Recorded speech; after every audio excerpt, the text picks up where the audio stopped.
if you didn't know this was still going, AOL is shutting down dial-up. 34 years was a good run. They were, last I saw was in the thousands. Let's see, the last count of 2019 U.S. Census estimated 256,000 people in the United States were still using dial-up internet. And yeah, there you go. And they're finally going to they're actually going to spin it down on September 30th. So you have a little bit of time. Now, I presume that, obviously we do have a problem in this country where some people don't have access to internet, of any significance for a cost that they can afford, especially when you're out in the cut, right, in the mountains, something like that. And so this is still there. I don't think it's expanded beyond 56K. There was a really good explainer on one show I was listening to this week about how that was a limitation because you're actually sending audio, like the bits as audio over the phone line. So it's that's been a super limitation to it. I talked about how I had the modem that was like the two 56Ks that you bond together to get a hot 128K. Yes. But you need a second phone line there, and you're good until somebody needed to use the phone. And then you just sliced your data in half. So, but either way. But it's better than when you had one phone line and someone called in and you lost your connection. Oh, yeah. Yeah. We got to the phone. We got the second phone line pretty quick in my house, actually. So that was a pretty big deal. So either way, so yeah, that's going down. Didn't know it was still there. Let's see, the associated software, the AOL Dialer software, and the AOL Shield browser. They had their own browsers still. Wait, I gotta see one. AOL.com. It's incredible. This is still. Oh wow, this is what. If you're curious, this is what AOL.com looks like these days.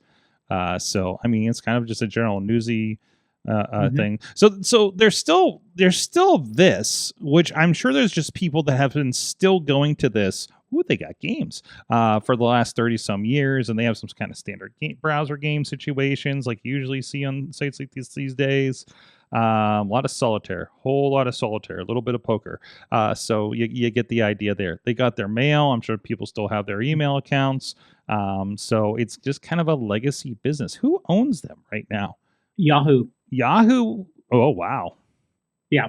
Who owns Yahoo? I don't know. Okay. I have to look that up. Like, it was Verizon for a little bit there. Like, the stuff they spun it off. Passed around so much. So either way. No, it's let's see here. AOL, blah blah blah blah blah. It's a brand marketed by Yahoo. Let's see here. Bought. Jesus. Yeah, it's Yahoo Inc., which was spun off from Verizon. So, okay. Yeah, it's now. All those buying and selling of all these assets just completely confounded me. So, I mean, I understand it's just kind of like real estate or something, right? So I remember it's a private equity firm, Apollo Global Management. Oh, yeah, those always go well. So Verizon has 10% stake in it. So they've been stripping it for parts. By that. Well, I'm going to go perfect my my Rainbow Tetris over here and continue with that situation. So.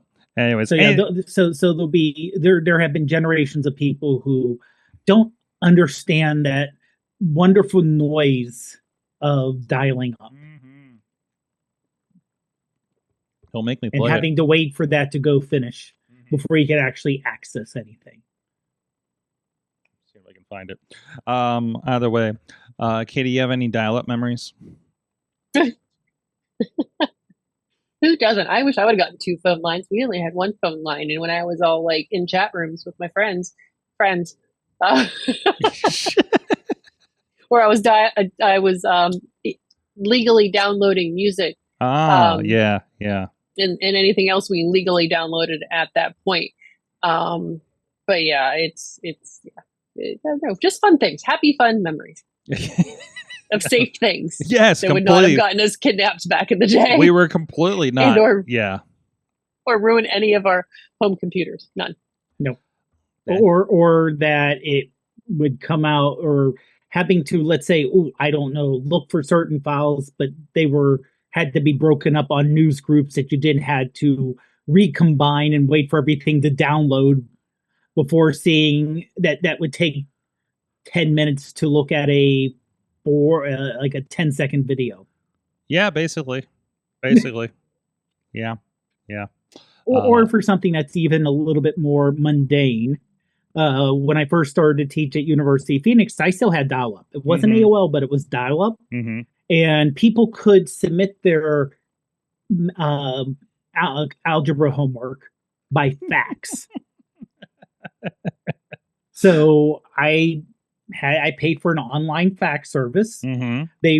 It was a handwritten homework because typing was a pain in the butt back, you can imagine. So they would, because this was pre-iPhone, you basically scan it via fax, send it in, and then I would download these images of everyone's homework and try to grade them that way.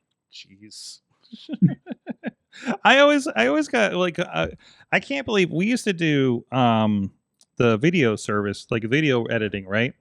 And I'd have to send it to people to preview for safety training, and they'll be traveling to a plant somewhere, and they're in a hotel room, and they're trying to download this WMV that we sent of this video that we're trying to put on DVD to send out to people in hotel Wi-Fi, whatever that looked like in 2007. 6, 5, whatever it was. Like, that had to have been excruciating. Why didn't you review this? I couldn't get the video. And now that I travel, I understand that pain a little bit at some extent. Hey, one last thing I want to do here. We got a couple minutes left on the show.